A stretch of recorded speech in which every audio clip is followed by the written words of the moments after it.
Hi, Scorpio Sun and Rising. So this is Raina, and I'm doing a video on eclipse season. I'm so tempted to say spring 2024, but then I would be disenfranchising those people who are down under. So I have to say March and April 2024. And they will be in the signs of Libra and Aries. For you, these two areas are quite different because Libra is the sign before you. So that is your 12th house, and it deals with the mystical. This is Pisces domain. So anything that deals with seclusion and reflection, mysticism, meditation, spiritual states of consciousness, but also escapism, addiction, and things like that. Self-undoing, they call it. And then the 6th house, which is Aries for you, is the house of Virgo in astrology. So it deals with the Virgo-esque things. It's the house of health, work, what I call service to others, your daily routine, which may seem like kind of weird, like, okay, whatever, but it really isn't, especially nowadays, because there's so many people who are working from home or maybe going back and forth, maybe a hybrid situation, that it can change in a very short period of time. And it does matter because it does bring up certain challenges, certain benefits. There are always pros and cons of any situation. So the 6th house can be your daily schedule. So let's start with the first eclipse, and that is on March 25th, and I think this will be for the whole world, that we have a lunar eclipse, which is a powerful full moon. It's at 5 degrees of Libra. So this will fall in your 12th house. So, this is a water house because this is Pisces domain in astrology. So you have that in common with Pisces because you're a water sign. So you have an affinity for the 12th house, you could say, in terms of how you relate to the things of that house. And you are a fixed water sign, which means that any fixed sign has a stubborn nature. You have an emotionally stubborn nature. It's very hard for Scorpio people to kind of switch into a different mode. If you fall in love with someone, even if they cheat on you, which is your worst nightmare, by the way, you could still carry a torch for that person. Or even if you hate their guts, which, is entirely possible, since Scorpio is a very extreme sign of either totally into something or totally disinterested or against it. But you could still be obsessed, even if you are hating somebody for what they did to you. So it's very hard for you to drop those things. And the 12th house the lunar eclipse in the 12th house can help you because the 12th house can be self-destructive patterns, which I alluded to. And sometimes it is so hard to do this by ourselves. This is why people go to therapists. This is why people join AA and other support groups if they have substance abuse issues, is because trying to do it by themselves just doesn't seem like something that they can accomplish. So a lunar eclipse, being a powerful full moon, allows a person to release something. But again, eclipses are not things that we are necessarily working with consciously. They are fated events. I do believe at a higher level, we choose these where we plan these fated events before we get here.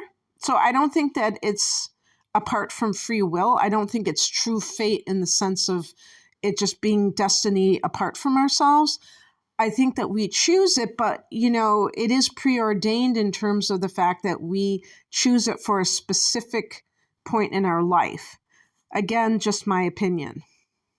So it's like a turning point.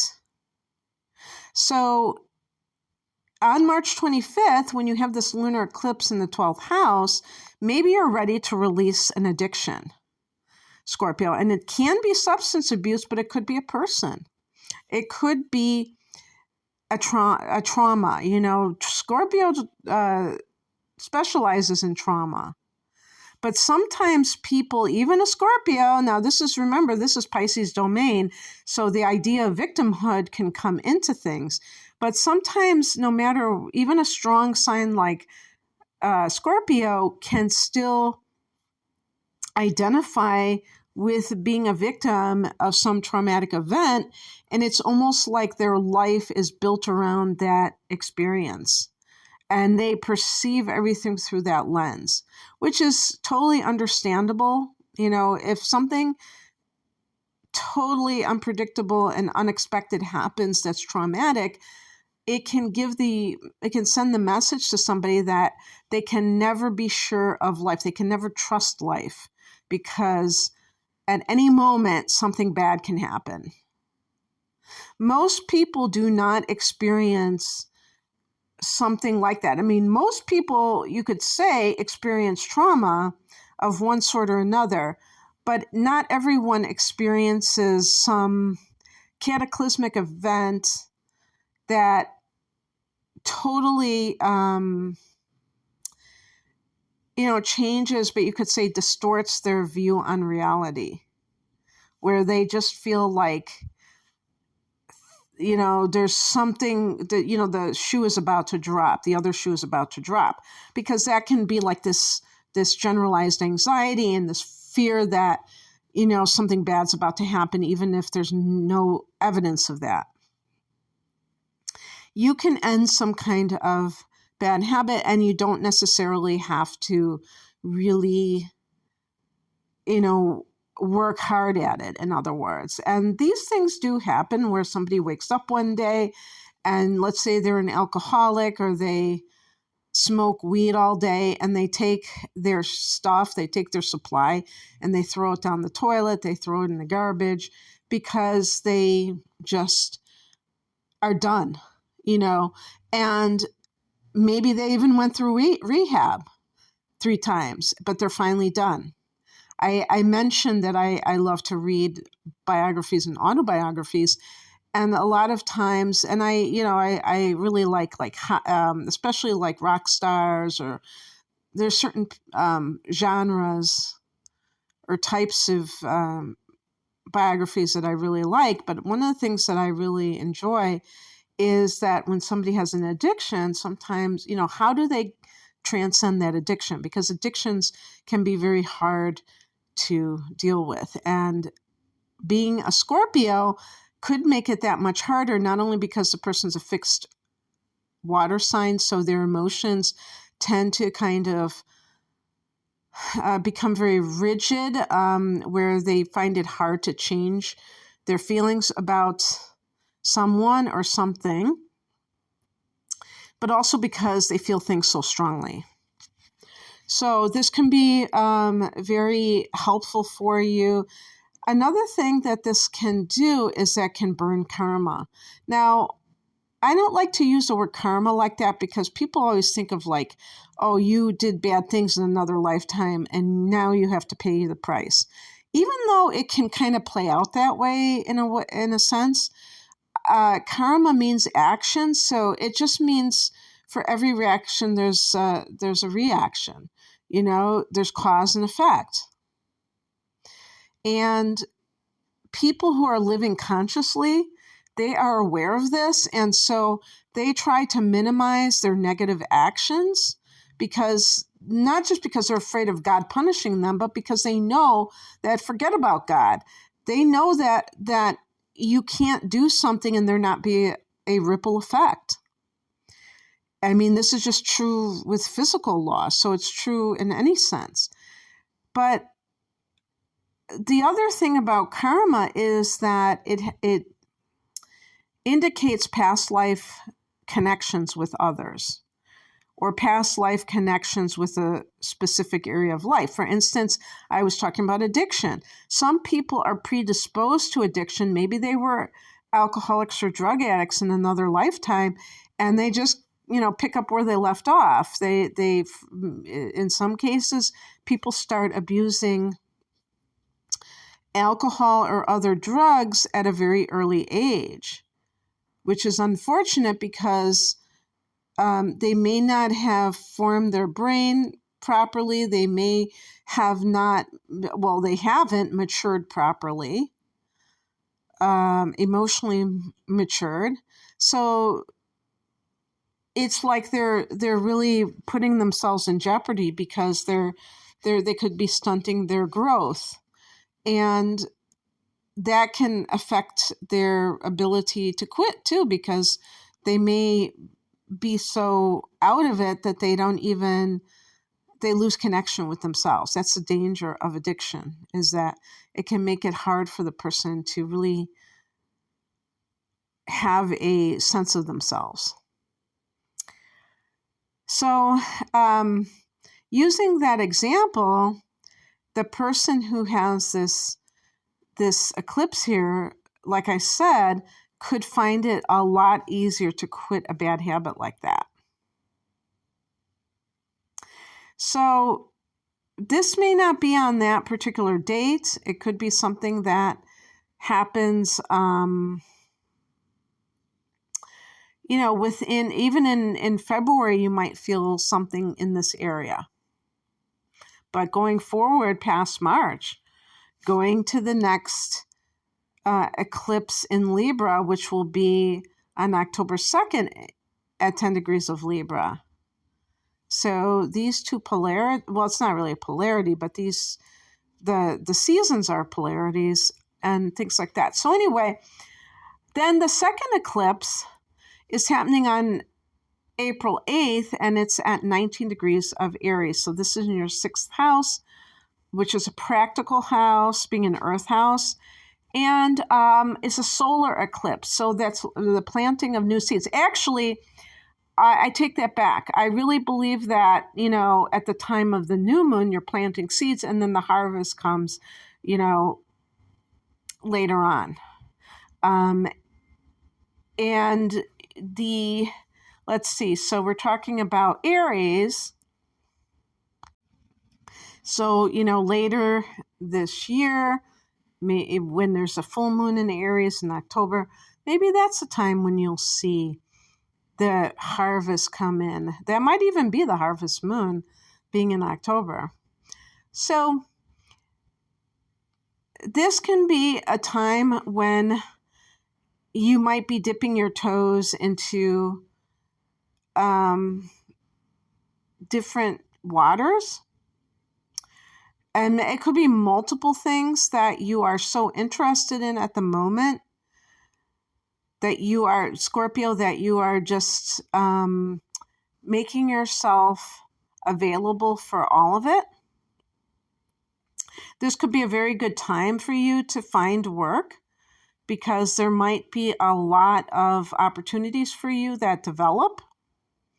Now, this will be at the time of Mercury retrograde. So just keep that in mind, because, gelling plans isn't necessarily a thing. But I believe Mercury goes direct on April 25th, and then you will have, going into May, you'll have all the planets will be direct at that point. But then I guess Pluto goes retrograde. That's one of your rulers. Goes retrograde, I think, around May 2nd. I'm not sure. But it is an outer planet. So it's not as influential from that standpoint. But for you, it could be quite influential because it's one of your rulers, so it holds more weight for you.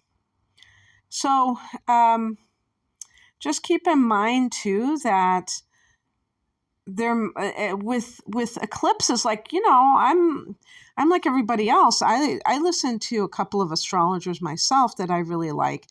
And one of the things, and just even other people too that are in that field, and one of the things that I notice is that some astrologers seem to really emphasize almost like endings more than beginnings, because there's the element of change.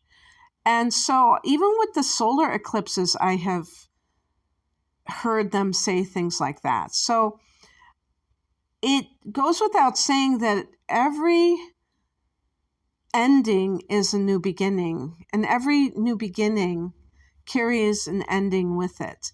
So in a sense, they are correct, and you can even say that it's interchangeable.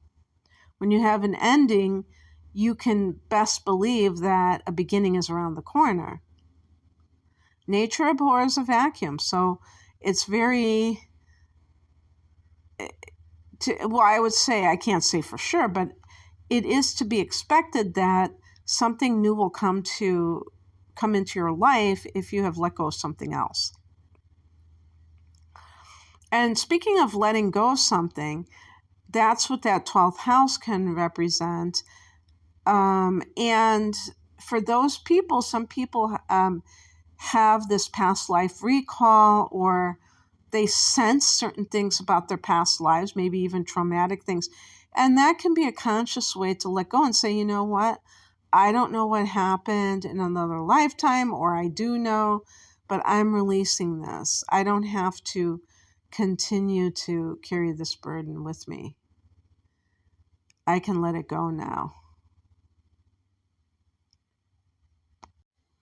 You may find that your daily schedule radically changes in the April period, maybe March, April, May, even June, that you are experiencing some major shifts in that area.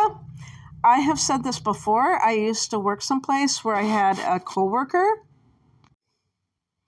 who was a Scorpio, and we were in a retail environment. And so our hours could be anything from, I don't know, 8 or 9 in the morning until 9 in the evening. And so we wouldn't have a set schedule. We would just like find out, the manager would post it on a board the following week. And I loved the not knowing. I loved having like kind of this erratic schedule. Maybe because I have Neptune in the 6th house in my chart. My coworker, who was a Scorpio, didn't like that. I'm a Sagittarian, so I'm a mutable sign.